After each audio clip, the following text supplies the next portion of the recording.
Nessa aula. Boa noite a todos e a todas. Vamos conversar hoje sobre os cantos 28 e 29 do Inferno de Dante. O canto 28, em especial, eu acho ele muito interessante, porque nele é relatado o destino daqueles que semearam intrigas, os dissimulados, aqueles falsários que provocaram crises políticas, cismas religiosos, até mesmo guerras, por causa de suas intrigas.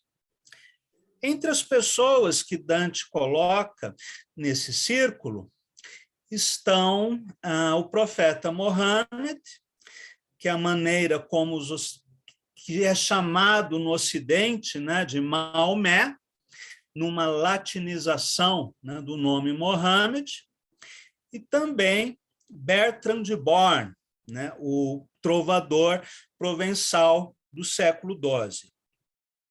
Dante coloca Maomé no inferno até por uma estratégia política, para não ser acusado de heresia, uma vez que ele recebeu a influência do sufismo, conhecia vários textos árabes, islâmicos, inclusive cita Avicena, Averroes, a própria ideia de um inferno gelado é uma ideia muçulmana.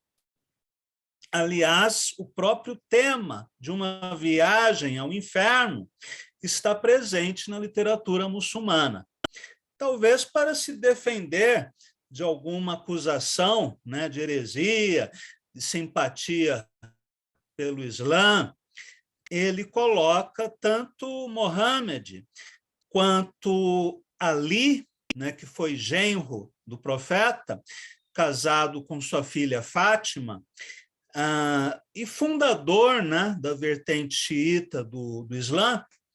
Ele coloca tanto Mohammed quanto Ali, o quarto califa, no inferno, nessa fossa do círculo que nós estamos estudando. E também Bertrand de Born, um trovador provençal do século XII, um grande semeador de discórdias, que adorava conflitos e confusões, e era especialmente apaixonado pela guerra. Há um verso de Bertrand de Born que diz: só sei que vivo se ouço espadas que ressoam. Bertrand de Born foi muito admirado, respeitado por Ezra Pound e também por Augusto de Campos, que traduziu alguns poemas dele no livro Verso, Reverso, Controverso.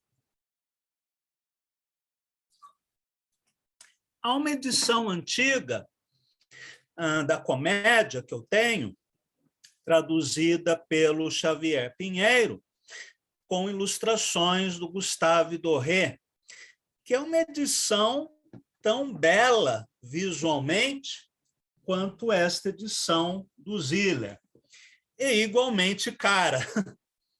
Se essa edição do Ziller já foi vendida na estante virtual por R$3.000, agora o preço caiu bastante, porque a Atelier relançou o livro. A outra edição, do Xavier Pinheiro, que deve ser dos anos 60, talvez, não é menos rara e cara, Eu já vi essa edição pela bagatela de R$1.500. E há uma ilustração do Doré que representa Bertrand de Born carregando a própria cabeça como se ela fosse uma lanterna. Eu lembro que, quando criança, eu folheei essa edição da comédia, da biblioteca do meu pai. Primeiro, eu prestei atenção nas ilustrações, depois eu fui ler o texto, e a ilustração que mais chamou a minha atenção foi essa, do poeta Bertrand de Born carregando a própria cabeça. Eu acredito que esse é um dos momentos mais fortes e mais intensos do inferno. Embora o inferno todo, né, seja povoado pelos castigos, né, mais imaginativos, né, mais surreais que a mente humana possa conceber. Mas eu acredito que esse é um dos momentos mais intensos, junto com aquele do canto 30, em que o conde Ugolino, que está preso com seus filhos e netos, é obrigado a comer a carne deles para sobreviver, numa cena de canibalismo. Bem, o canto 28, na tradução do Ziller, é bastante acessível à leitura.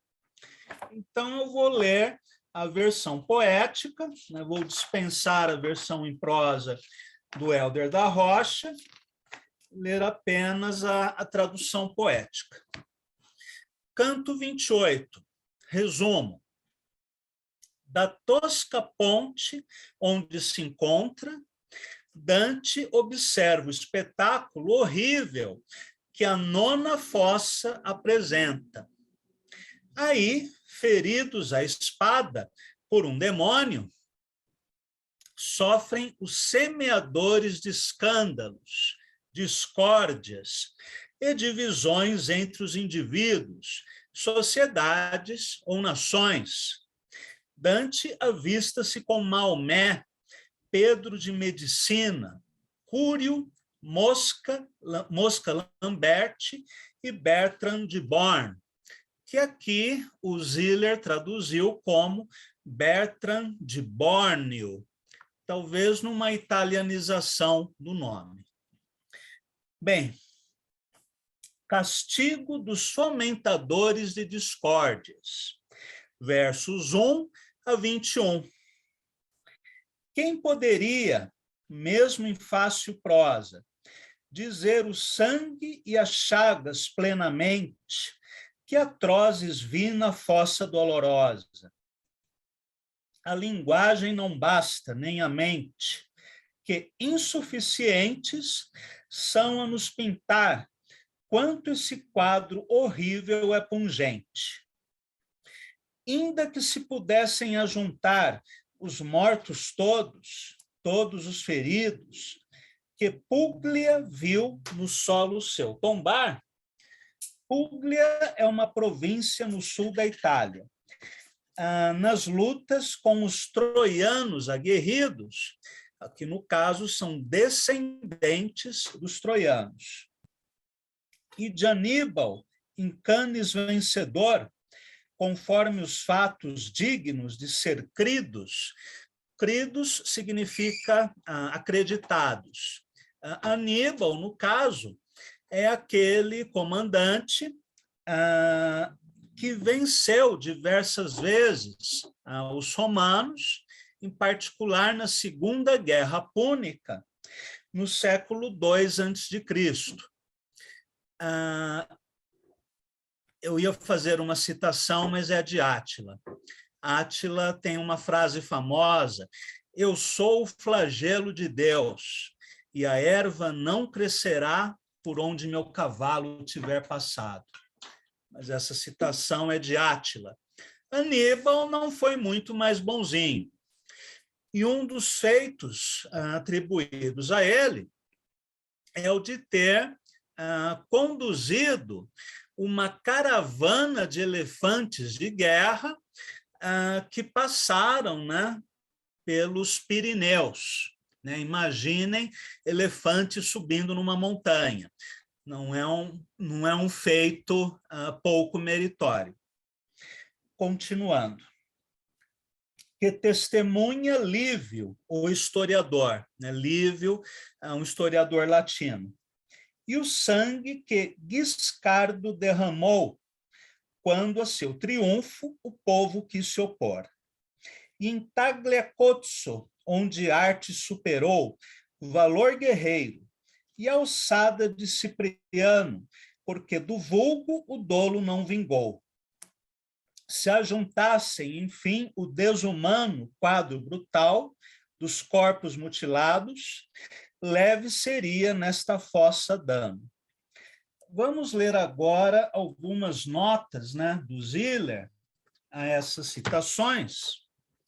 Canto 28.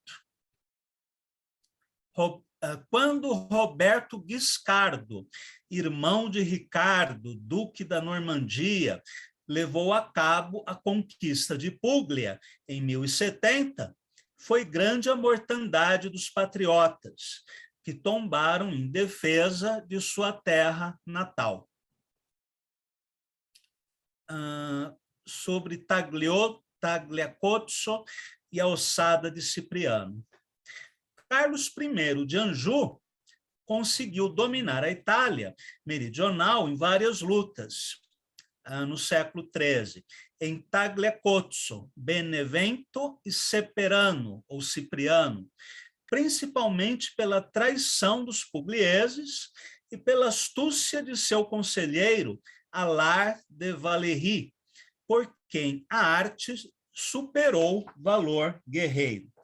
Então, Dante está fazendo uma comparação entre vários eventos históricos com aquilo que agora ele verá nessa nona fossa. Maomé, versos 22 a 63.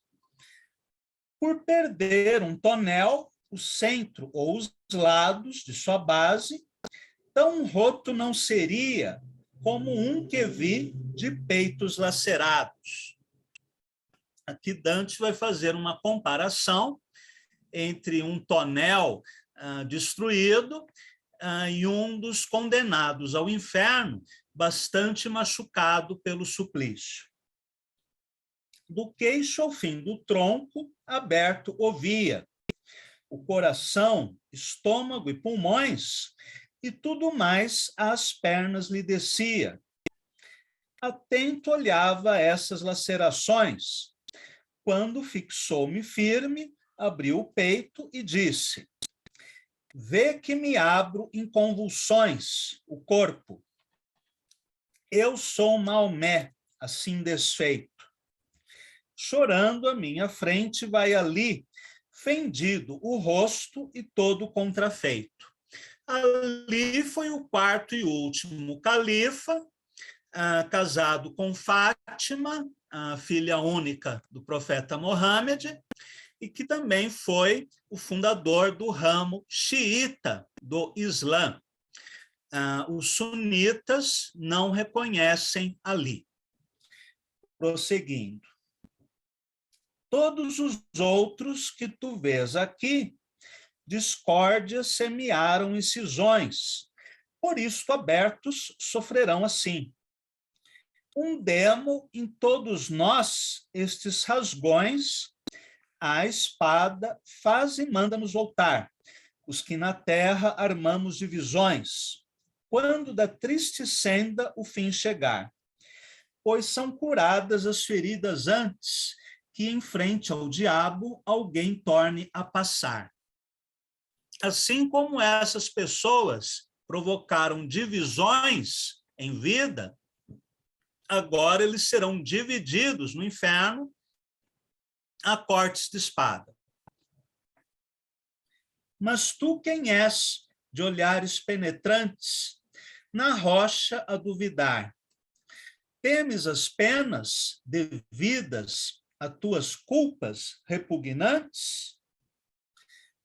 Meu guia respondeu: ainda as serenas auras da vida, este respira a erro, este respira e erro não tem. Para lhe dar notícias plenas, eu, morto, o guio no infernal desterro, de fossa em fossa, a ver do crime as dores. Verdade afirmo, não minto nem erro. Fizeram esquecer aos pecadores seu próprio mal estas declarações. Pararam mais de 100 dos sofredores. Abre aspas, nova fala de Maomé. Tu que verás do sol ainda os clarões brilhar no mundo vivo, a Frei Dulcino dirás que faça grandes provisões de alimentos, que a neve, eu imagino, o vencerá, se não tiver cuidado, e acabará aqui o seu destino. Esse Frei Dulcino aparece no nome da Rosa, do Humberto Eco. Quem foi, né, esse Frei Dulcino? Foi um reformador mal-sucedido da igreja.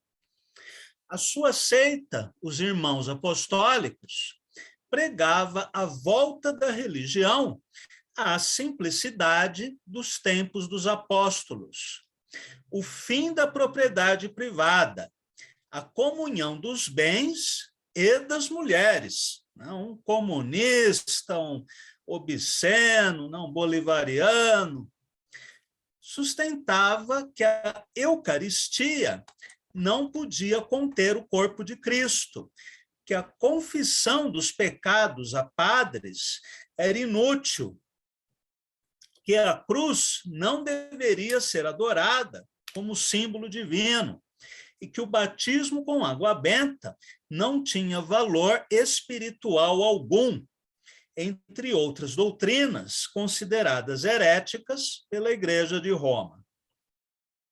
O Papa Clemente V, um dos inimigos de Dante, baniu a sua seita e ordenou o fim da Irmandade. Fugiram, então, Dulcino e seus seguidores para as proximidades de Novarra, onde resistiram às forças do Papa durante um ano, até que finalmente foram vencidos pela fome. Dulcino e sua companheira, a bela Margarete de Trento, foram condenados à fogueira em 1307, mas antes foram torturados cruelmente. Margarete foi queimada primeiro, num fogo lento, diante de Dulcino. Este, depois de assistir à morte de sua companheira, foi preso a uma carroça puxada por bois, que desfilou por várias ruas da cidade. Em sua volta, havia vários potes de ferro cheios de brasas. Mergulhadas nas brasas estavam grandes pinças de ferro incandescentes. Durante o desfile pela praça, as pinças eram aplicadas em várias partes do corpo nu de Dulcino, até que toda a pele tivesse sido arrancada. No final, depois de desfilar por toda a cidade, a carcaça foi jogada sobre o que sobrou de Margarete. Para a igreja, a doutrina de Dulcino era extremamente perigosa, por causa de suas posições contrárias às determinações de Roma e por influenciar tantos seguidores. Os culpados, quando capturados, sempre eram submetidos a torturas exemplares. No livro O Nome da Rosa, o escritor Humberto Eco narra um episódio onde religiosos são acusados de heresia por seguirem princípios da seita de Dulcino. Qualquer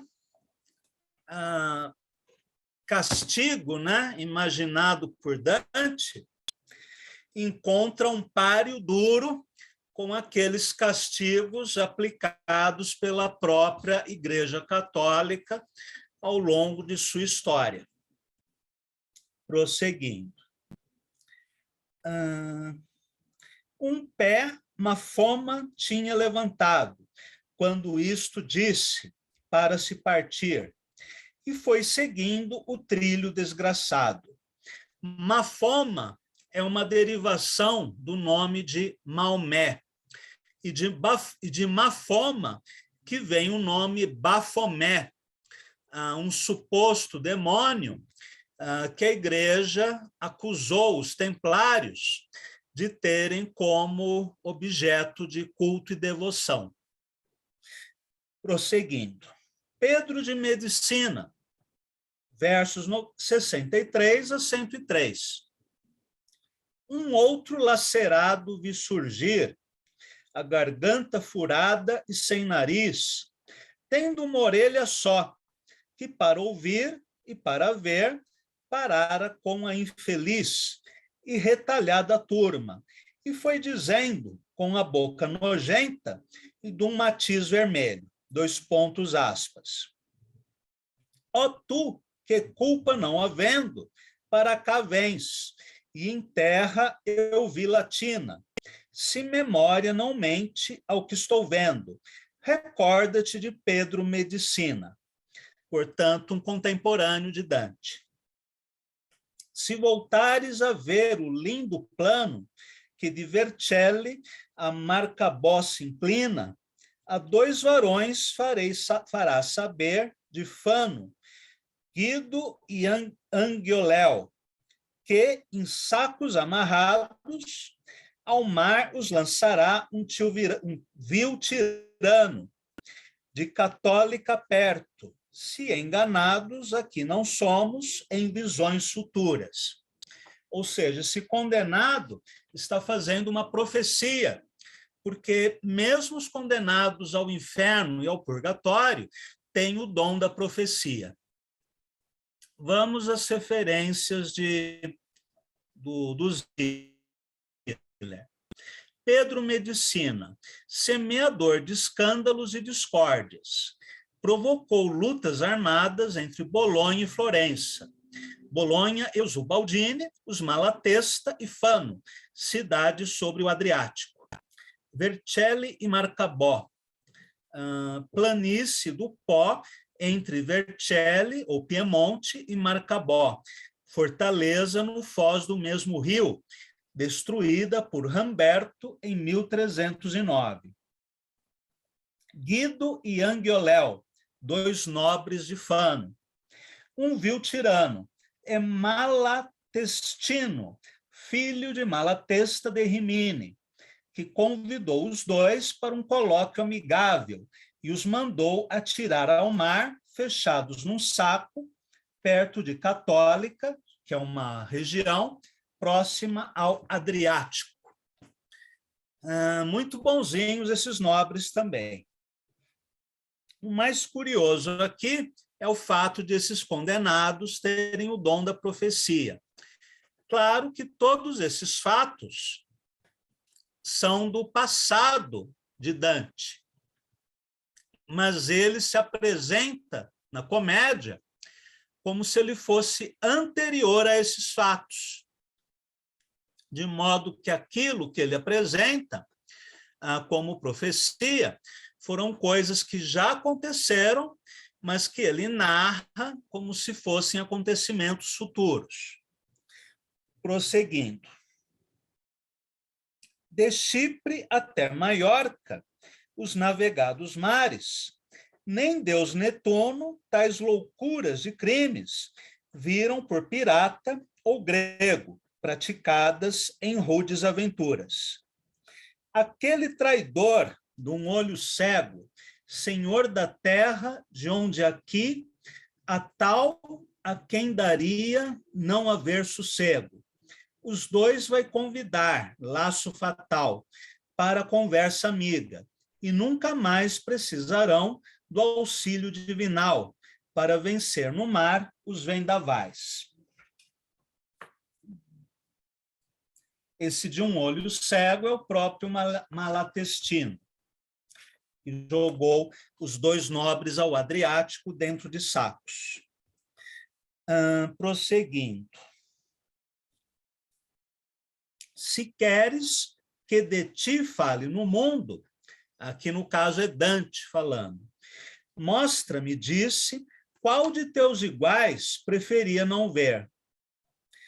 Até o fundo abriu então de um companheiro a goela, gritando: este é, que é mudo qual imundo, bichano, e a César orientou na bela Itália, em afirmar que perde o forte se afoito não seguir a sua estrela.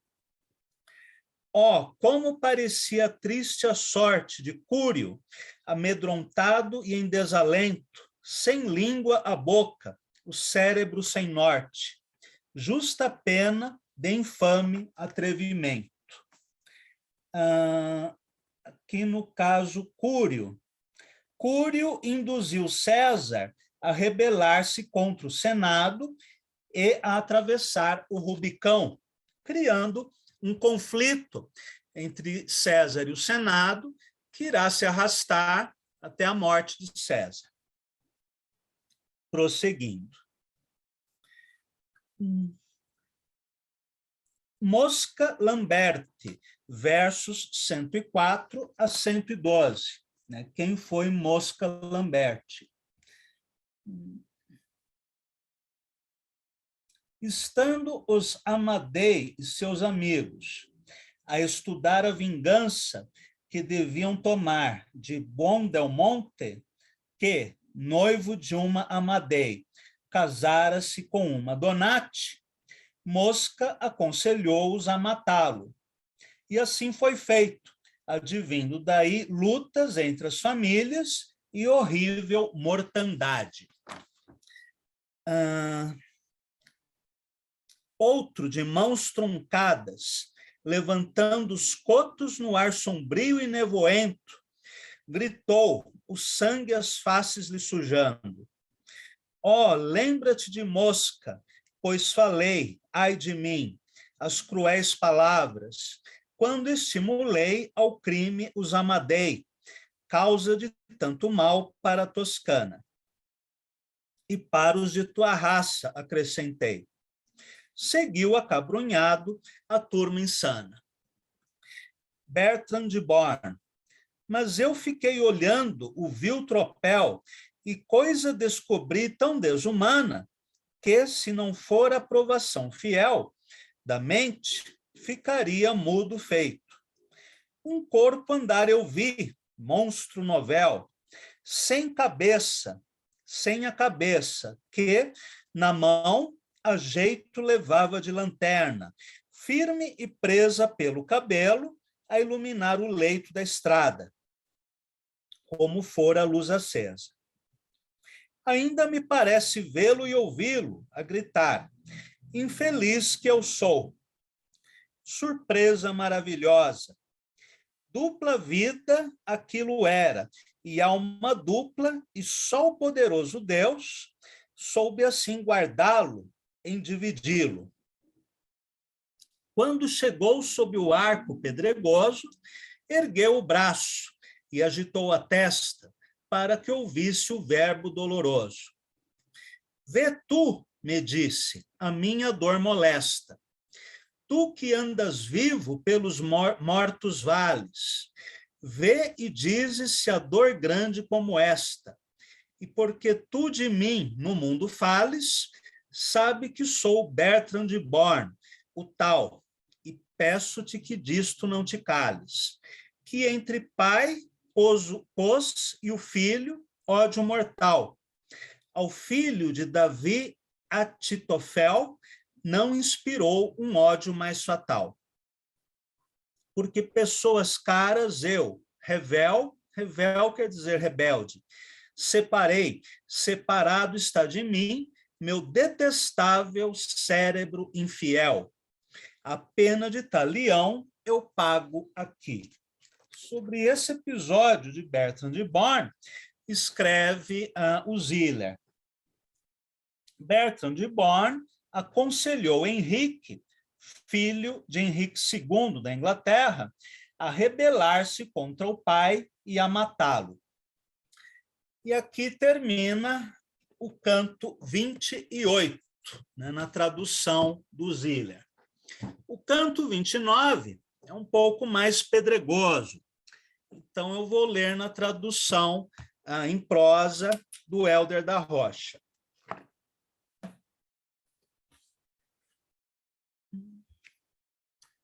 Canto 29, a vala dos falsários, os alquimistas. Dante, tendo visto seu parente, Guerre del Bello, e, sentindo-se emocionado, pede a Virgílio desculpa por esta manifestação de piedade, não devida aos condenados. Os poetas passam em seguida para a 10ª fossa, última do 8º círculo, onde são punidos os falsificadores das coisas, das pessoas e das palavras. Tradução de Hélder da Rocha. Tanta gente ferida e sofrendo deixaram meus olhos inundados de lágrimas.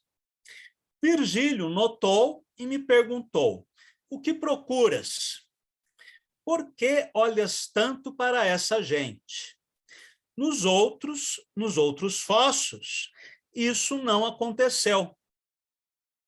Se quiseres contar todos, lembra-te que o vale se estende por 22 milhas e a lua já se encontra aos nossos pés. Vamos andando, porque o tempo é curto e há muito mais para ver adiante. Se soubesses o que eu estava procurando, disse Dante, talvez tivesses deixado eu permanecer por mais tempo. Falei e continuei a seguir o mestre, que não parou para me ouvir.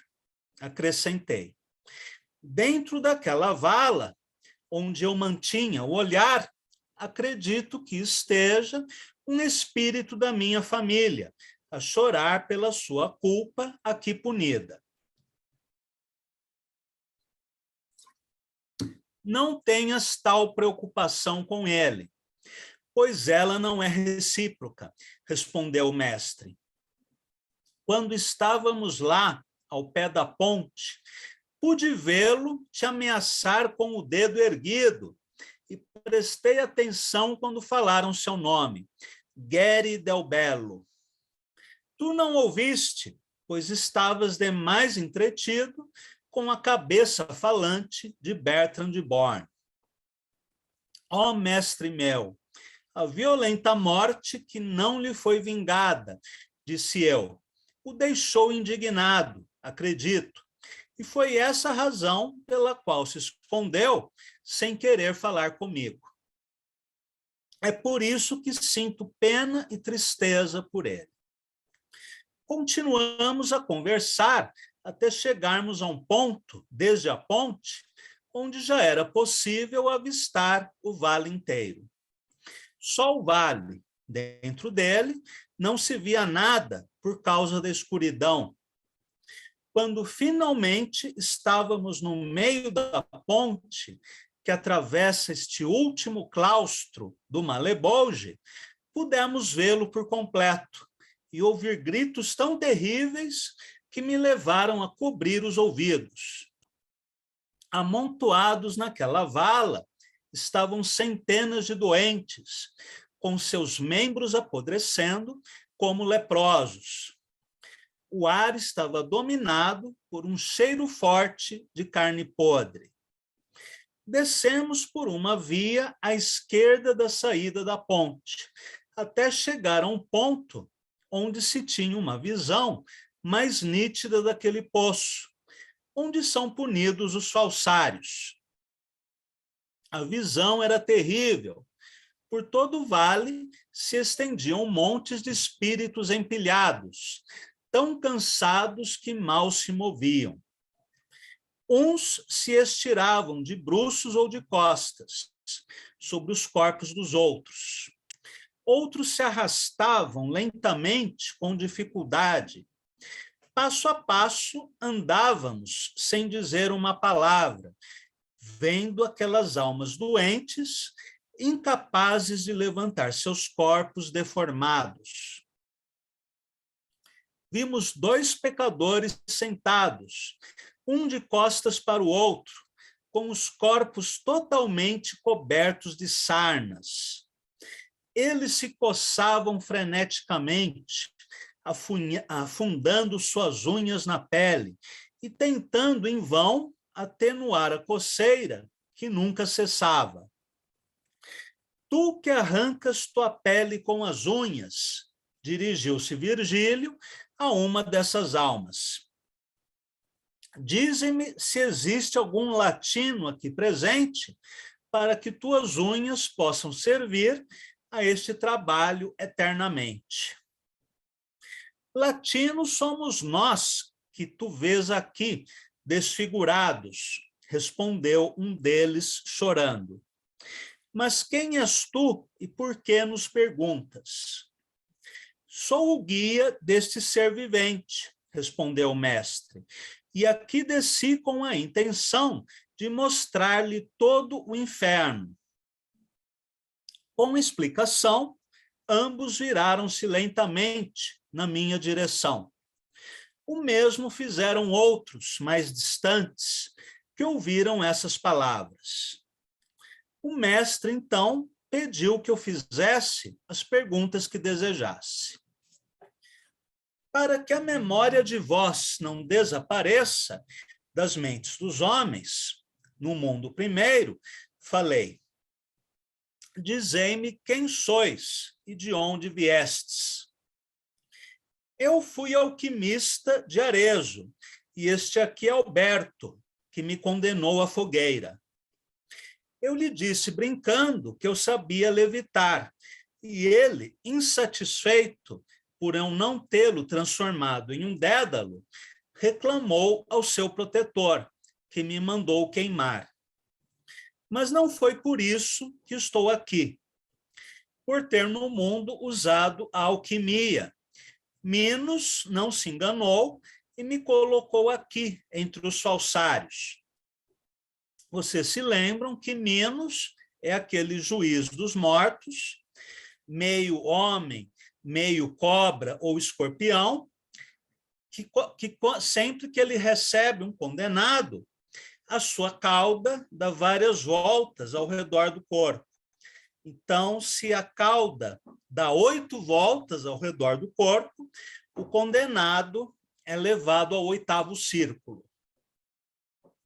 Eu comentava com o mestre sobre a ingenuidade do povo de Siena, quando o outro que me ouvira falar se aproximou e disse, se achas mesmo isto dos sienenses, então olha para mim. Eu sou o Capótio, que falsificava metais e moedas. Deves lembrar-te de mim e saber que eu não era nada ingênuo, pois falsificava muito bem. Vamos às notas. Guerre del Bello era primo do pai de Dante. Sua reputação não era das melhores.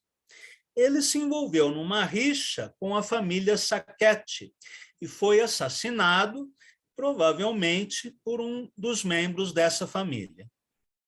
A vingança pela morte de parentes era considerada obrigatória na época e, aparentemente, a morte de Guerre ainda não fora vingada pela família Alighieri até 1300. Falsificadores, ou, no caso, alquimistas.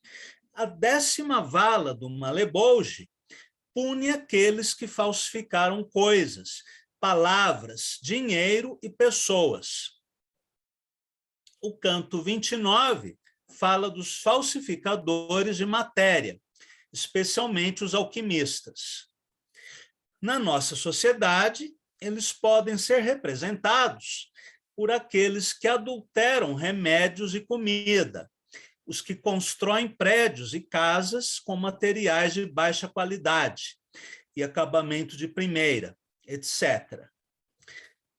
Só no Brasil, né, muitos empresários iriam para este círculo. No Malebolge, eles estão cobertos de sarnas e sofrem com uma coceira incessante. Capóquio era o nome ou apelido de um homem que, em 1293, foi queimado vivo em Siena pela prática da alquimia. E assim terminamos o canto 29 Na semana que vem, leremos os cantos 30 e 31, e até o final de fevereiro, acredito que sairemos do inferno, pelo menos do inferno de Dante, né? Do inferno brasileiro, continuaremos por mais alguns meses. Com sorte. Se Deus quiser. Perguntas, comentários? Não. Fortes esses cantos, não? As torturas são terríveis. Pior que o Ustra, né?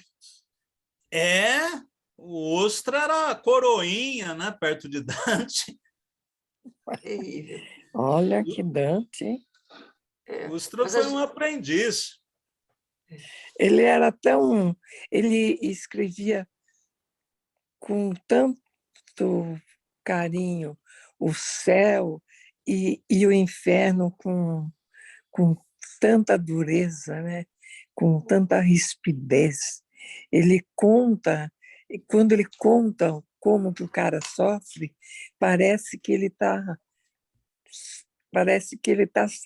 gostando muito daquele sofrimento, né? Você acha, Jacira? Eu acho.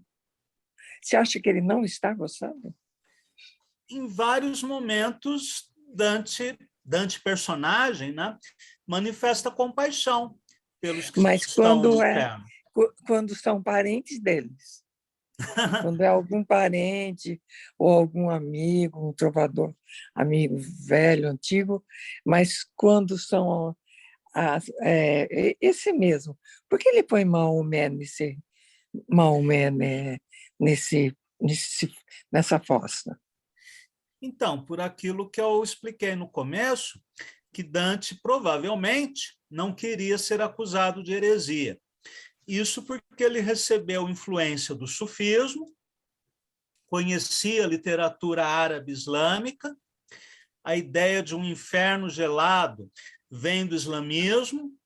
Ele cita dois sábios muçulmanos, Averroes e Avicena, com admiração na comédia, e a própria ideia de uma viagem ao inferno já estava presente na literatura muçulmana. Então, Dante tinha um pezinho aí. Ele era um herege, né? Ele fazia parte da seita dos fiéis do amor, que sofreu uma influência, né, do sufismo. Então, colocando Maomé no inferno, ele se defende, né, de qualquer acusação de ser um muçulmano disfarçado. E aí faz uma politicagem com a igreja, né? Já que naquela época, a época das cruzadas, enfim, e a demonização, né, de Maomé e do islamismo. Agora, em termos de ficcionais, né, digamos assim, Maomé está na fossa destinada àqueles que provocaram intrigas, escândalos, discórdias. E Maomé, criando uma nova religião, e não apenas isso, né? Os muçulmanos invadiram a Europa, isso levou a guerras religiosas, a uma nova divisão, né, na fé. Muitos cristãos se converteram ao islamismo. Então, aqui Maomé aparece como um semeador de discórdias e alguém que teria provocado guerras. Ele quis salvar o dele, né? Porque, tá vendo? Eu não ponho só papa, eu ponho papa e muçulmano. Pois é, faz uma politicagem com a igreja. Bom, o que mais me chama atenção nesses episódios é mesmo a maneira tão detalhada como Dante cita, né, essas torturas. Parece até que ele estava lá presente vendo essas coisas. E na Idade Média, muitas pessoas acreditavam que Dante tinha mesmo feito essa viagem, tamanho o realismo, né, das descrições. Realismo no sentido de serem muito detalhadas, né, muito convincentes. É quase Eu acho que ele pintura. gostava um pouco de algumas pessoas. Ele tinha De um... alguns castigos, com certeza, ele gostou, porque ele colocou inimigos pessoais no inferno. E Então, claro que fazendo isso tinha uma ponta de sadismo. Se um dia eu escrever um Inferno Brasil e colocar toda essa tropa do Planalto nos círculos infernais, acredito que eu também vou achar divertido. eu acho interessante ele ter colocado esse pessoal que ele não gosta. Sim, os inimigos estão todos lá. Enfim,